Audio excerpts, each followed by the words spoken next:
sell Grandma's house, and I'm thinking we need to talk about inherited property. I mean, there's so many things that we could talk about. We go into these with a plan. I know, and we didn't. I don't think we talked about it at all. What we were going to talk about. So.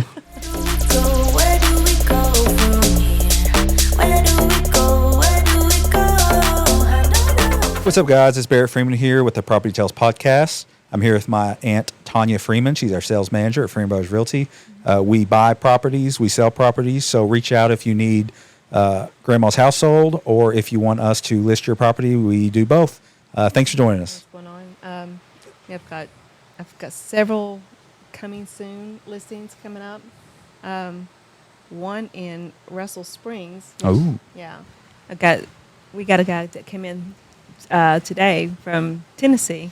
He drove in, got a room.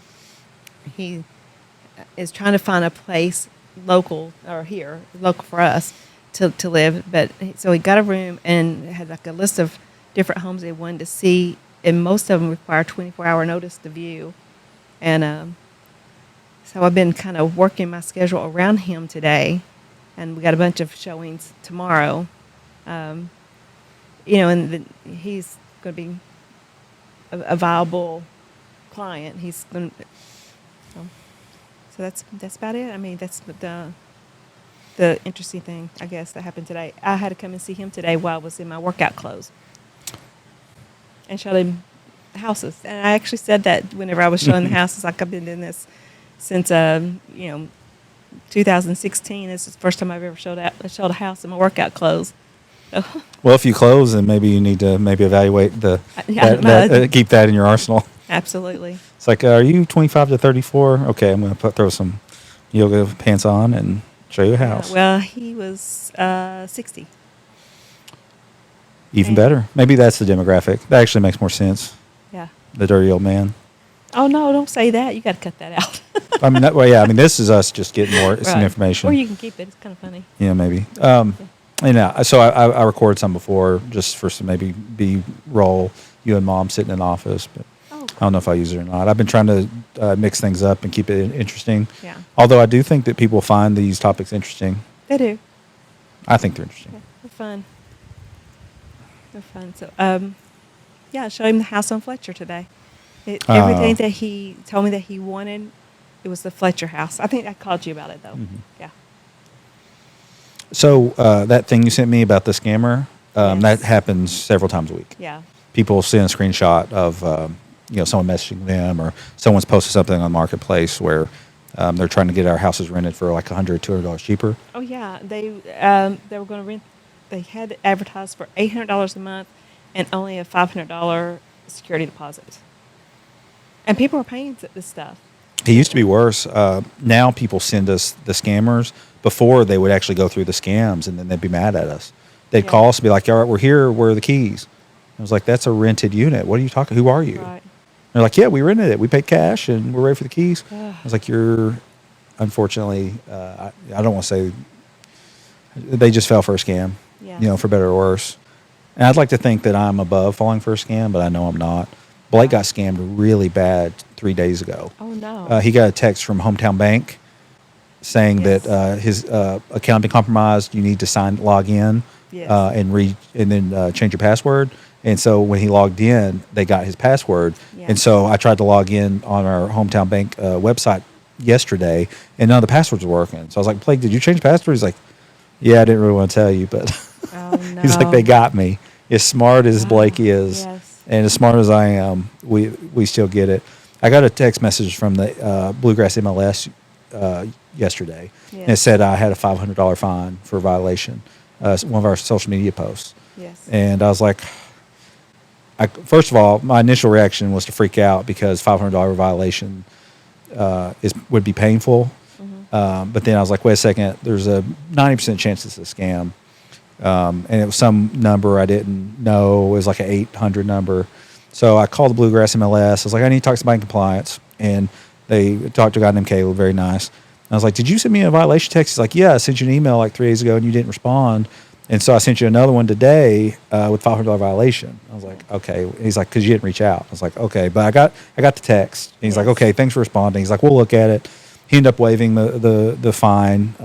What happened was I did a Facebook reel in London at 2 houses we're remodeling because we're going to sell them, and but I did say call us if you want to buy them now. Yes. But Freeman Properties owns them. I own them, Yeah. so you can pretty much do whatever you want with your own houses. But on the reel, I put Freeman Realty just as one of the tags, Yes. and so they said technically under the rules, if I advertise the realty company, any house, even if I own it, it has to be on the MLS within a business day. Yeah. So they waived that fine, which was very nice of them. They didn't have to do that. Yes. And they basically said any more warnings and there will be a fine. And I was like, that's fair. Yeah. I'm basically learning every lesson you can the hard way. Yes. Fortunately, I didn't get fined $500 because that would ruin my week. But my point is that I could have easily freaked out and just sent a check, and it could have been a fine, Right. or it could have been a scam. Yeah, I mean, I get texts all the time, like Blake got, and it says, something's been compromised, and I need to go in and change my passwords, and they click that link, and it will be in my text. I'm like, I am not going to do that. I will get online and I'll open up the link online and check it, and it's all fine. I just report it. Yeah, so I even told Caleb at MLS, the Realtors, the Bluegrass MLS, I was like, I basically just wanted to hear a human tell me I owe this. Yes. Because we are targeted for scams. I guess everybody is. Yes. But I just feel like Blake and I are targeted for scams constantly. We just have so much business going on, and we do write checks all the time. It wouldn't be anything for me to just send a check out and not think about it. Right. And I'm sure we've done that in the past, but we've tried to tighten up, make sure we hear it from somebody like, you owe this bill. It's terrible. I got a medical bill in last month Yes. from it looked like a Baptist health bill, we that's the big hospital here in our area, so it wouldn't be weird we go there for healthcare checkups, but it had been a long time. And so I tried to find it. No one had any account information. Finally, I Googled it, and Baptist Health had just sent a notice out like 4 weeks ago Yes. that they've been targeted for scams. And it was exactly that. And I got in the mail at the law firm. And I'm quick to just write a check, give it to my assistant, pay the medical bill. And I'm just glad that it didn't look like the other ones. And So so there's something off. Yeah. So we have to be careful with wire fraud. That's happened a whole lot. So people have, like scammers will pick up an algorithm. So there's like keywords that they use in email, like wiring funds or, I don't know. I'm just trying to make it up off the top of my head Sure. what those keywords are. But they will send you all this information, and it looks exactly like the title company. And they will give them the wiring information, and then on the day of closing. And I know somebody whose son, I think they lost like $120,000. gone. It's I don't trust wiring. It one number off or somebody just Yes. interrupt the email. I'd rather just get a check and wait the 3 or 4 days for it to clear. It makes me Yeah. feel so much better. We've got an investor out of Louisville that's buying a house for us to flip with him, and he's going to send us half the cost of the house. And he's like, "Let me wire it to you." I'm like, "We're not in any rush. Just put a check in the mail." Yeah. I'm worried. Wiring makes me nervous. It's probably I'm going to see in comments that it's the safest way to do stuff. But I mean, checks are easy to forge and mess up, but I just feel like I trust checks a lot better. And, the downside is you have to wait a few days for them to clear, but Yes. there's no such thing as a surprise closing. Yeah. We've got closing in a week and a half. We've got plenty of time. So he sent me a check. Once it gets here, I'll cash it. We'll wait a few days, and then we'll close whenever we can. Yeah, that's good when you can do that, when you don't have to wait. I had the closing the other day, and I forgot to tell the buyer to bring a cashier's check, so he brought a counter check, and so he had to have stuff wired.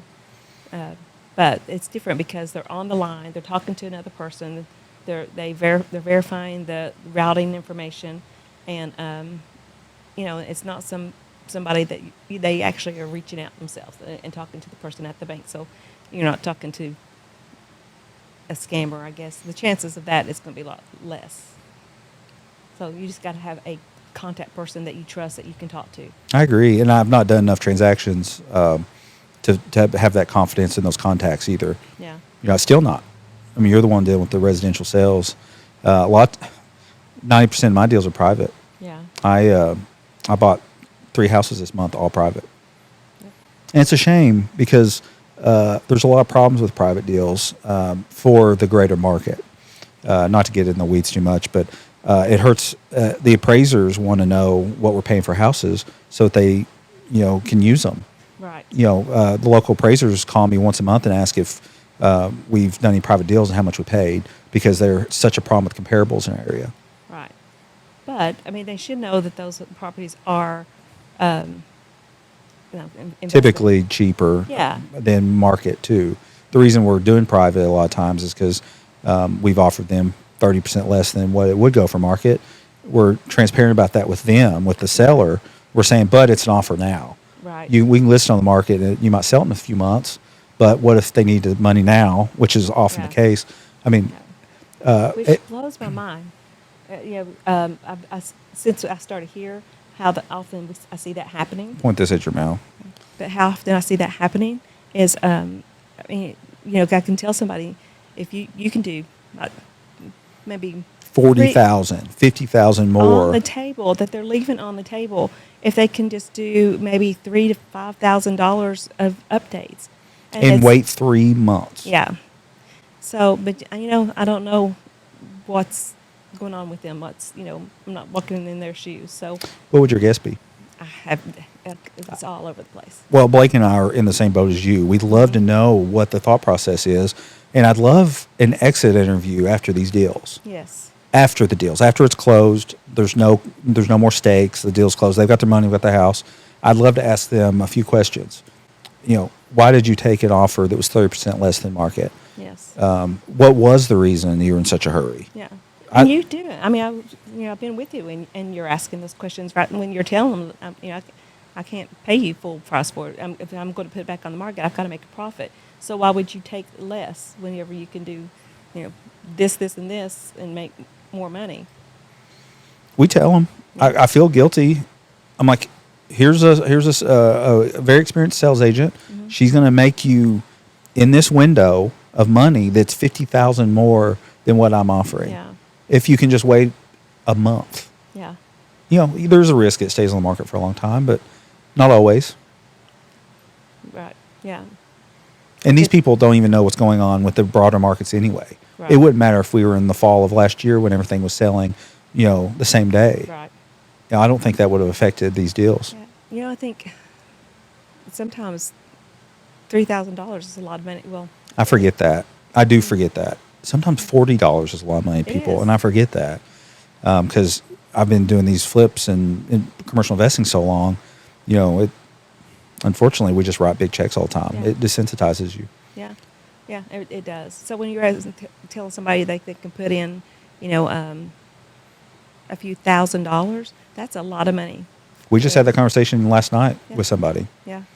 What did we say? Clean out this house. Yes. Just clean it out. We could sell it for $20,000 more. Yeah. Yeah. And what did he say? I just don't have time. Yeah. Spend Yeah. the next 4 Saturdays and do it. He said he had 3 teenagers. Get those teenagers going.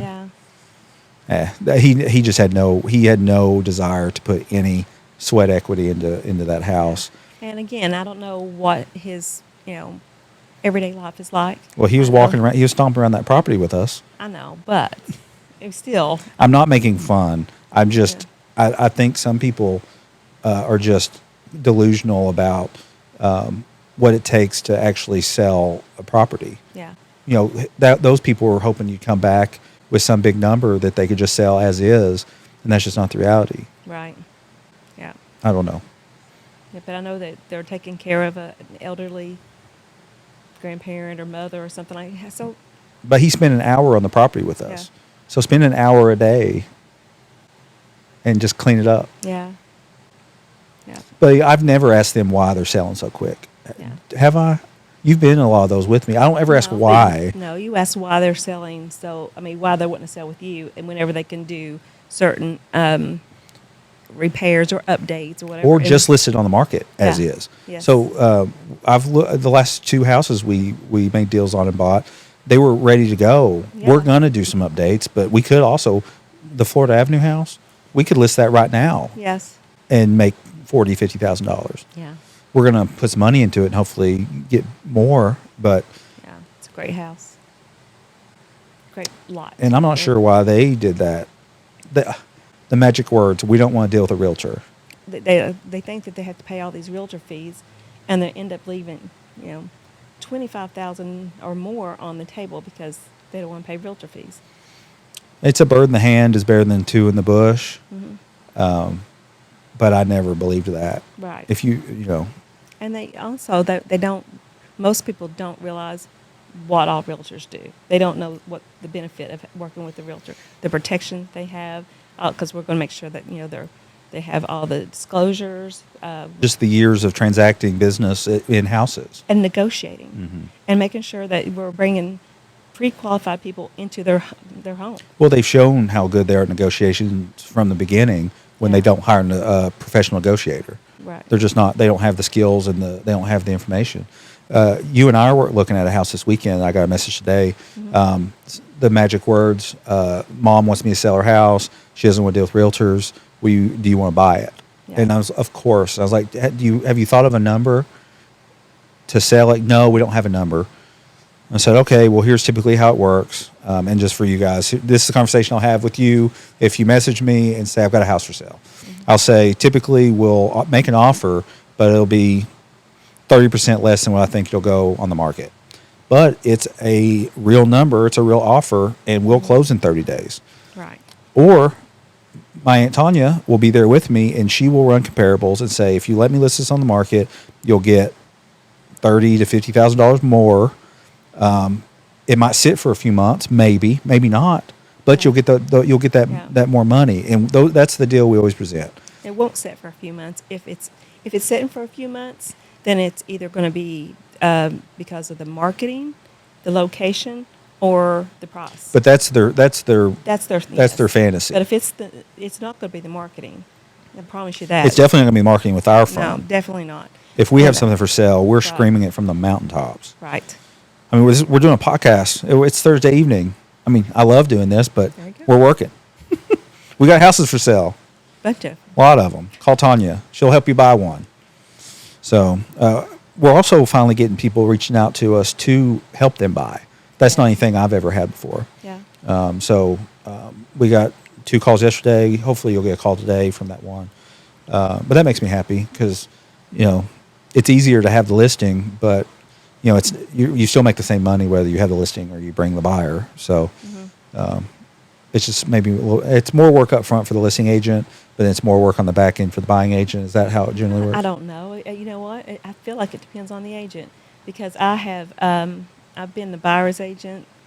And I've worked with some really great realtors, but then I've been on both ends where I feel like they're so busy. I feel like I'm doing all the work. I had a realtor call me one time, wanted me to. They had the buyer and they wanted me to call the title company and schedule the closing, and I didn't have their buyer, so I'm like, well, okay, Okay, Sure. yeah, I'll do it. Free work. So 9 times out of 10, when we do present that offer of we'll buy it now or we can list it on the market and get you more, 9 times out of 10 people just take our offer. yeah, So at that point, once the deal's closed, I would like to ask them those 2 questions and get a real answer. yeah, What was the rush? We're speculating that they are worried about a several month wait. yes. But that has to be the worry. I can't think of another thing that they're worried about. yeah. I don't know. Maybe we're not doing a good job of actually going over what a realtor costs. maybe. We've never had that conversation with Yeah. them. Look, it's 6%. You don't pay it until the house sells. Yeah. And even then, Well- 6% is way less than what you would make, if you just put it on the market. And so we're getting a new listing coming up in a local area coming soon. Great home. This lady has done so much work on this house, just from inside out. And it was the same. She wanted you guys to buy this property. And, we went and looked at the house, and it's like, listen, if they buy this property, they've got to buy it wholesale. They've got to make a profit on it. All the work and stuff that you've done on this property, you are going to leave a ton of money on the table. I showed her the comps. It's like they would love to buy this property because if they buy the property, We will list it. and you're going to make a ton of money. I mean, but I gave her something tangible to look at, and she's going to list the house with us. Thank goodness. Yeah. I don't feel guilty offering them the deal because they are getting something out of it, but Yeah. I just can't get in that mindset myself. Right. As long as they know, and it's full disclosure, and they do because you are telling them, So as long And I as don't have to do that. Right. I don't have to give them any information. I don't. Yeah. I don't represent them. I don't have any fiduciary relationship. Yeah. They message me on Facebook. I show up with you, and we could just offer them money right there. It's so many times when you and I go to these properties, I have to really bite my tongue because it's a great opportunity. And I'm like, I just wish I could offer them, what I know we would pay, but I don't think it's fair. Right. So and I don't do I'm it. always about the consumer. I'm always like right up front. If we buy this property, we're gonna, we got to get it at a certain price, but it's going to be a disadvantage to you. And, sometimes it's not. I mean, sometimes Well, if they need a quick sell, then that's advantageous. Absolutely. But I can't imagine Yeah. what can't wait a few more weeks. There's just not that many emergencies. A divorce, you can hold up a divorce. Right. Bankruptcy, if you're going through bankruptcy, this house isn't going to solve your problems. It's not going to hurt your problems. Yeah. I can't think of one situation where you can't let a realtor at least test the market for 2 months, 3 months. I wish I had some kind of concierge service someday where if I'm looking at a house and they're wanting to list or sell quickly, and I know that they're going to be leaving money on the table, and they only have maybe $10,000 of maintenance or upkeep or whatever it needs to be done to not leave a bunch of money on the table. I wish I could invest in that and then be paid back at closing or something, so that it's benefiting the consumer. You just run the same problem that the consumer has now. They're just the information's out there already, but they're not looking for it. So that's why these deals are working for us when we buy these houses for so cheap, because the information's out there, but they're not seeking it. They're not talking to anybody. So you'd be offering a great service that would help, but the people aren't seeking out that information.